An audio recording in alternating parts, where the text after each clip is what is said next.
मानवा की स्टार्टिंग में एक पर्सन को देखते हैं जो कहता है ज्यादा सोच मत, बस जो मैं कह रहा हूँ वही कर।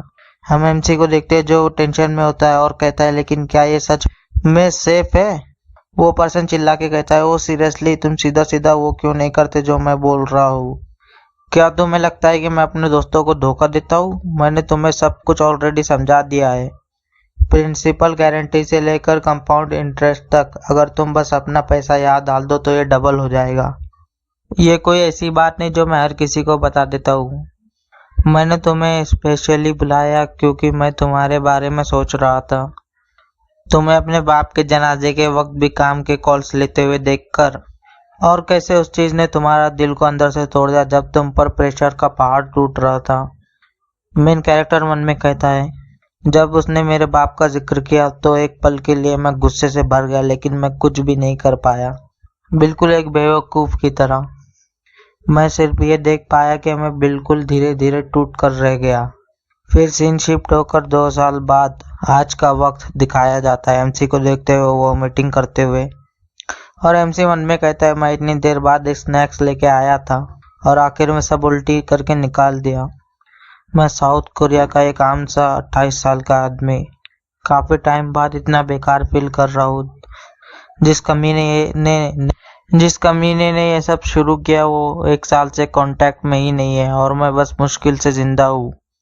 जी भी नहीं पा रहा, सब कुछ धुंधला धुंधला सा लग रहा है। मेरे पार्ट टाइम जॉब के लिए अभी 5 घंटे बाकी है, लेकिन शायद सोने से पहले थोड़ा सा पढ़ लेता हूँ, सिर्फ 30 मिनट।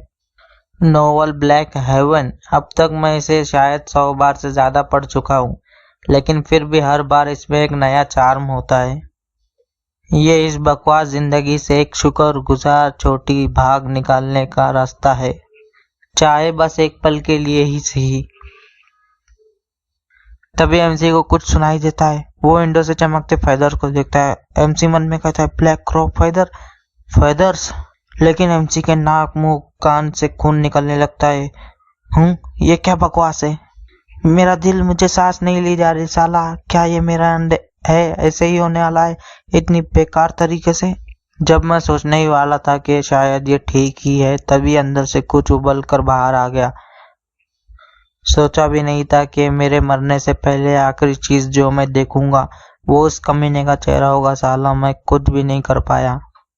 रियलिटी क्रैक होने की आवाज, सब बिखर रहा है, सब कुछ अंधेरा, जैसे रियलिटी टूट रही है। फिर दूसरी जगह का सीन देखते हैं।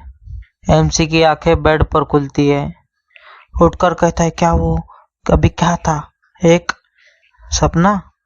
ये जगह क्या है? आखिर मैं हूँ कहाँ? एमसी साइड में देखता है। रेड आई क्रो को देखते हैं कई सारे। एक तो उड़कर एमसी पर अटैक करने आ जाता है। एमसी मन में कहता है ये अचानक कैसा नाइटमेयर आ गया? क्या ये इसलिए हो रहा है क्योंकि मैं लेटली सो नहीं पा रहा हूँ? प्लीज मुझे इस ख्वाब से जगा दो। फिर शौक हो जाता है। ये कौवा क्या सीन है? अचानक इतना फ्रेंडली क्यों हो रहा है? विंडो से बाहर देखते हैं। रुको, ये क्या है? क्या ये जगह हो सकती है? पहले तो मैं कंफ्यूज हो गया था, लेकिन जल्दी मुझे समझ आ गया ये वो रियलिटी नहीं है जिसे मैं जानता हूँ।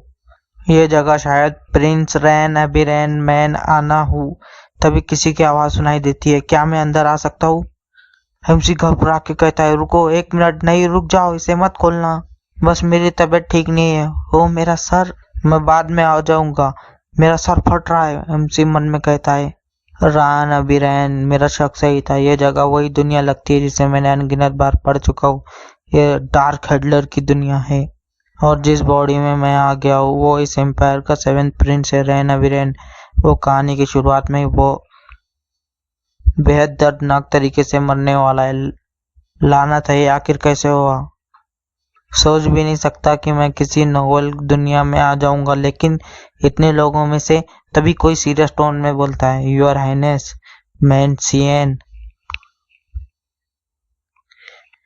एमसी मन में कहता है सीएन 7th प्रिंस का बटलर।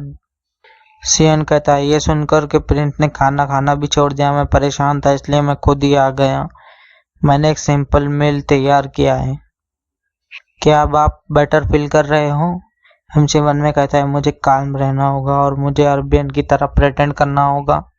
हाँ, अब मुझे लगता है कि मैं थोड़ा बेहतर महसूस कर रहा हूँ। ये सुनकर राहत मिली। आना आई साइनस के मील के लिए टेबल सेट कर दो, मेड का नाम आना है। हाँ समझ गई, एमसी शुक्रिया कहता है। वो ऐसे कांप क्यों रही है, और क्या ये सच में मील है? ये तो बिल्कुल डॉग फूड जैसा लग रहा है। बस मुझे दे दो, मैं खुद चाय पोर कर लूंगा। आना से चाय गलती से गिर जाती है। आना बहुत ज्यादा डर जाती है।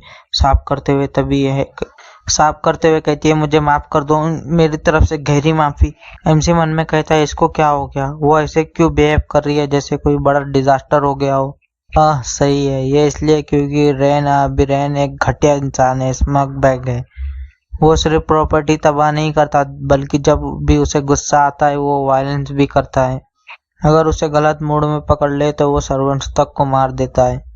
मैंने मौत के लायक जुर्म किया है, लेकिन मेरी जान बख्श दो प्लीज। बटलर एमसी से कहता है, आपके खाने के दौरान माफी चाहता हूँ, लेकिन सोचना भी पड़ रहा है कि वो नोबल प्रिंस बीमार थे। फिर भी मुझे खुशी है कि आप ठीक लग रहे हो।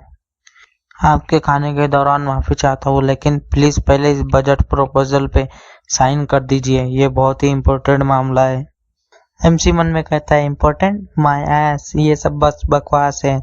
एक अधूरे और बेवकूफ सेवेंथ प्रिंस के पास भला कौन सा इम्पोर्टेंट मैटर हो सकता है? ये साफ है कि एक झूठा फैब्रिकेटेड डॉक्यूमेंट है। उसका असली मकसद बजट के हिस्से को घोटाला करके अपने नाम करना है। एक मामूली अटेंडेंट जैसे सीएन इतना आगे इसलिए जा पा रहा है क्योंकि वो एम्प्रेस का रिश्तेदार है। वो बहुत ताकतवर एम्प्रेस है, पूरी दुनिया पर जबरदस्त असर रखती है। लेकिन इस बॉडी का असली इंसान एक बेवकूफ था जिसे इन सब बातों का इल्म नहीं था। मुझे फिलहाल ओरिजिनल स्टोरी से अलग नहीं होना चाहिए, तो क्या मुझे इस पर साइन करना होगा? बटलर ताना मारते हुए कहता है, क्या हो सकता है, आप साइन करना भूल गए हो? चाहे आप कितने भी प्रिंस क्यों ना हो, थोड़ा एम्बैरेसिंग तो है ना। एमसी मन में कहता है, राजा होते हुए बेकायदे नौकर के सामने खुल्लम खुल्ला मजाक बन जाना। अगर मुझे किसी का बॉडी लेना भी पड़े तो वो सेवेंथ प्रिंस जैसे कचरे ट्रैश प्रिंस का होना नहीं चाहिए। सच में अफसोस की बात है, लेकिन क्या इसी वजह से तुम्हें मेरी जरूरत है? तो आप इस साइनस ज्यादा सोचिए मत और बस यहाँ साइन कर दीजिए। एमसी को इसकी बात से पास्ट का सीन याद आ जाता है। ज्यादा सोचिए मत और बस यहाँ साइन कर दीजिए। फक, ये तो उस रियलिटी से कुछ अलग नहीं है जहाँ मेरा फायदा उठाया जाता था। नहीं, मैं अब ऐसी जिंदगी नहीं जीऊंगा। एमसी बटलर से बोलता है, सीएन हिसाब लगाने पर तो कुछ अलग आ रहा है। क्या ये बजट का साफ साफ बर्बादी नहीं है? सीएन कोल्ड स्माइल करके बोलता है, हैरत की बात है, सोचना भी मुश्किल है कि तुम्हारे पास इतने हजार होंगे। लगता है मैंने आप ही साइनस को गलत समझ लिया, लेकिन क्या आपका खाना ठंडा नहीं हो रहा है? अगर आप पहले साइन कर दीजिए तो मैं इस पर फिर से रिव्यू कर लूंगा। तो आप ही साइनस ज्यादा सोचे मत और बस इस पर साइन कर दीजिए।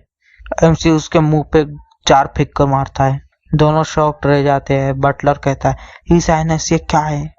एमसी कहता है, ओ सॉरी, मेरा हाथ स्लिप हो गया। मैंने ये नॉवल हजारों से ज्यादा बार पढ़ी है, लेकिन इसलिए मुझे ये बात पता होनी चाहिए थी। यह सच है कि सीएन एम्प्रेस का रिश्तेदार है, लेकिन असल रिश्ता इतना दूर का है कि एम्प्रेस को तो शायद उसका पता भी नहीं कि वो एग्जिस्ट करता है। सीएन गुस्से में कहता है, साइनस आखिर आप कर क्या रहे हैं?